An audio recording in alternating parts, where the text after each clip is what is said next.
दोस्तों, welcome to electric solutions. आज हम बात करेंगे रिले के बारे में। देखो, ये मेरे पास दो रिलेज है, एक तो डबल कट रिले है और एक नॉर्मल रिले है। आपने सुना होगा हमारा जो नॉर्मल रिले हुआ करता था, ये हमारे कट ट्रांसफार्मर जो कट सिस्टम होता है, तो वो कट सिस्टम इसी पे डिपेंड करता है। कट सिस्टम हमारा ट्रांसफार्मर का इसी पे डिपेंड होता है कि देखो, अब हम देखेंगे इसमें ये काम कैसे करता है। इसमें ये जो नॉर्मल रिले है, इसमें 5 पॉइंट होते हैं। एक तो ये तो कॉइल के कनेक्शंस होते हैं, इसको हम 9090 या 12012 से सप्लाई देते हैं। तो ये मशीन में कॉइल में जाता है सप्लाई आउटपुट कनेक्शन।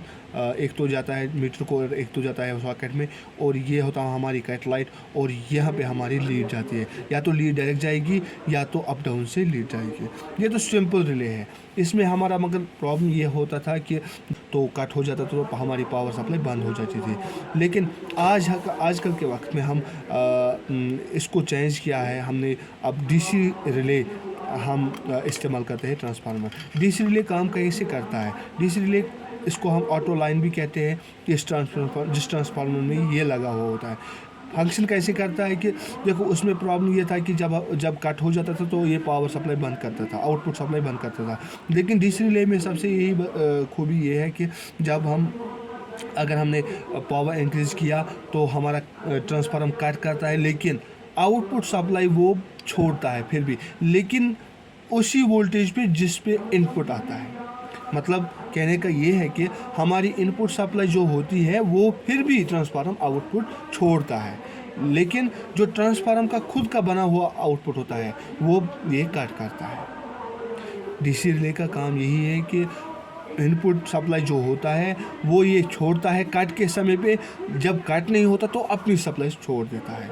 इससे हमारा जो आउटपुट सप्लाई है वो बंद नहीं होता है, खुला रहता है, लेकिन उसी वोल्टेज से जिस वोल्टेज से हमारा इनपुट मिलता है ट्रांसफार्मर को। तो ये सबसे बड़ी चेंज है इसमें।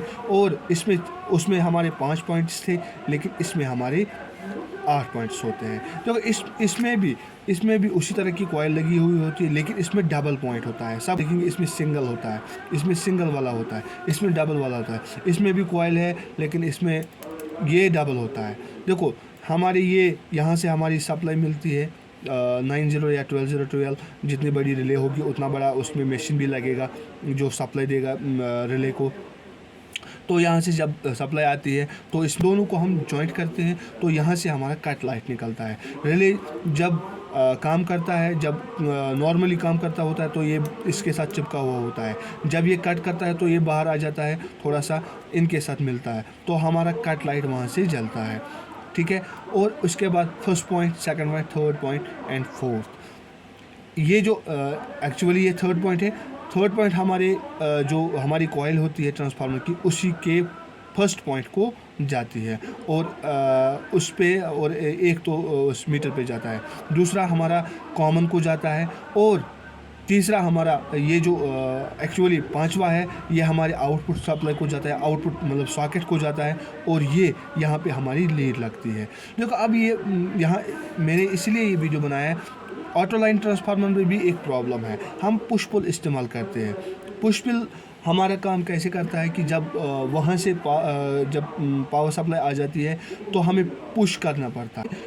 हमारी जो ट्रांसफार्मर की सप्लाई है, जब तक हम पुश नहीं करेंगे तब तक ट्रांसफार्मर अपनी जो सप्लाई है वो नहीं छोड़ेगा, तब तक वो नॉर्मल सप्लाई जो वहाँ से उसको इनपुट मिलता है वही छोड़ता है। देखो, लेकिन कस्टमरों का कहना ये है कि हमें उठना पड़ता है। जब बार बार विंटर में तो पावर कट्स ज़्यादा रहते हैं, तो हमें दिन भर उठना पड़ता है। जब भी पावर जाता है फिर आता है तो हमें उठना पड़ता है, पुश करना पड़ता है। आज मैं आपको उससे तो बोलूँगा कैसे उससे आप मतलब पुश पुल के बगैर भी ऑटो लाइन काम करा सकते हो।